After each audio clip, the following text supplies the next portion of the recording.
Alright, so this is a 2006 Honda Ridgeline. On this, I found I didn't have enough tie down points for what I was doing.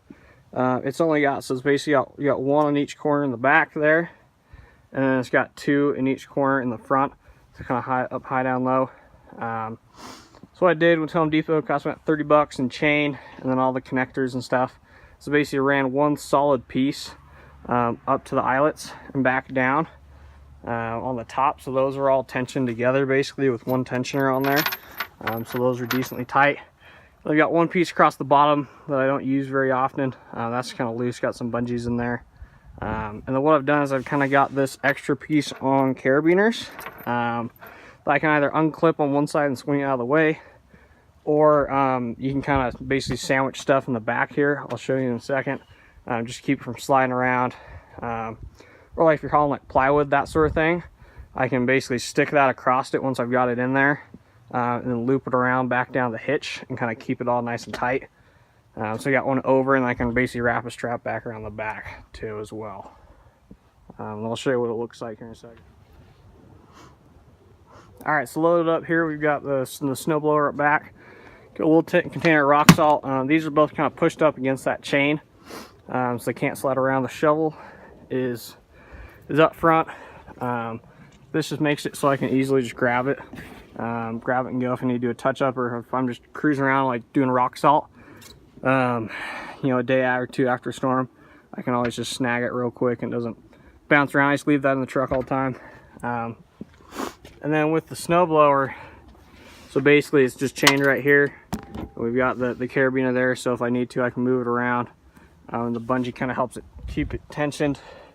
And then it fits in there. The wheel fits in that little groove in the bed pretty nice. And then, you know, shut it all up. So now if I hit the brakes, it's not going to slide forward. And it can slide side to side a little bit, but I'm not too far between properties. So also I forgot gas can too. I just carry a small, basically like 1 gallon gas can with me, just because I always fill up before I go, and I can do 90% of it without having to fill up again. This is kind of just an emergency sort of thing. But basically it fits right in there. Most of the time I just kind of pull it out, unload, load back up. When I lift the snowblower in, I basically always lift it from this side, because the other side's got that hot exhaust right there. So I'm always lifting from that side. So having it right here just against the tailgate means I can lift it up and put it right in position and shut the tailgate. I don't have to, you know, move it forward or back or get ramps or anything like that. So it's just, it's not, basically just saved me an extra step. I don't have to necessarily strap anything in or anything like that, and then I can just basically throw that back in there, and that doesn't slide around too much either, because it's in between there, and the nozzle keeps it from sliding forward past the chain as well. So then I can just shut her up and go to the next one. So one last thing, guys.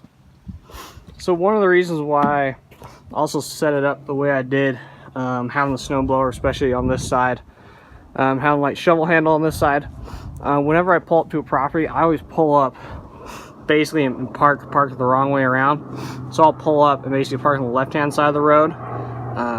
This is so that when basically, so if this is up against the curb, I can hop out of the truck and get everything. So I have access to basically the shovel and the snowblower. I'm kept towards this left hand side. That is so because, you know, most of the time when you're out clearing properties, you know, the roads aren't necessarily cleared yet or conditions are bad. That just keeps you basically sheltered away from traffic a little bit more. It's just a kind of a safety thing. So, you know, you've got more room between you and traffic, especially just so if you don't, you know, if it's not you, it could be somebody else. So yeah.